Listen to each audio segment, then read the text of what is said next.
Nadakkavu Rarichan road വടക്കില്ലത്ത് Shri പരദേവതാ ക്ഷേത്രത്തിലെ പ്രതിഷ്ഠാദിനത്തിനും താലപ്പൊലി മഹോത്സവത്തിനും കൊടിയേറി. പാതിരശ്ശേരിയില്ലത്ത് മിഥുൻ നമ്പൂതിരിപ്പാടിന്റെ മുഖ്യ കാർമ്മികത്വത്തിലാണ് കൊടിയേറ്റ് നടന്നത്. നടക്കാവ് രാരിച്ചൻ റോഡ് വടക്കില്ലത്ത് ശ്രീ പരദേവതാ ക്ഷേത്രത്തിലെ പ്രതിഷ്ഠാദിനവും താലപ്പൊലി മഹോത്സവവും ഭക്തി നിർഭരമായ ചടങ്ങുകളോടെ ആരംഭിച്ചു. ലക്ഷ്മി നാരായണ ഭദ്രേ നാരായണ ലക്ഷ്മി നാരായണ ഭദ്രേ നാരായണ അമ്മേ നാരായണ ഭദ്രേ ലക്ഷ്മി നാരായണ ഭദ്രേ നാരായണ.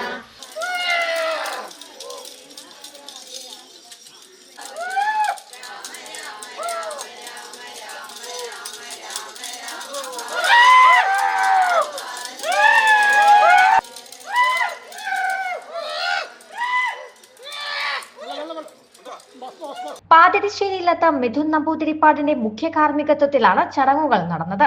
ക്ഷേത്ര കാർണവർ വടാശ്ശേരി ദിനേശൻ, വടാശ്ശേരി മനോജ്, വടാശ്ശേരി ചന്ദ്രബാബു, ക്ഷേത്ര committee president Rajesh Babu, secretary Vijayakumar, treasurer Ramesh Babu, ഉത്സവ കമ്മിറ്റി ചെയർമാൻ ജിന ചന്ദ്രൻ, കൺവീനർ വിപിൻ ചന്ദ് എന്നിവർ നേതൃത്വം നൽകി. ഈ മാസം 31-ന് പുലർച്ചെ മഹാഗണപതി ഹോമത്തോടുകൂടി ഉത്സവ ചടങ്ങുകൾ ആരംഭിക്കും. തുടർന്ന് വിവിധ പൂജകളും വൈകിട്ട് കലാസന്ധ്യയും അരങ്ങേറും. ഏപ്രിൽ 1-ന് കലശമെഴുന്നള്ളത്ത് നടക്കും. ഉച്ചയ്ക്ക് പ്രസാദകൂട്ട് ഉണ്ടായിരിക്കും. വൈകുന്നേരം ആഘോഷവരവും തുടർന്ന് താലപ്പൊലി എഴുന്നള്ളത്ത്, ഗാനാഞ്ജലി, ഓർക്കസ്ട്ര അവതരിപ്പിക്കുന്ന മെഗാ ഗാനമേള എന്നിവയും നടക്കും. ACV news, Kozhikode.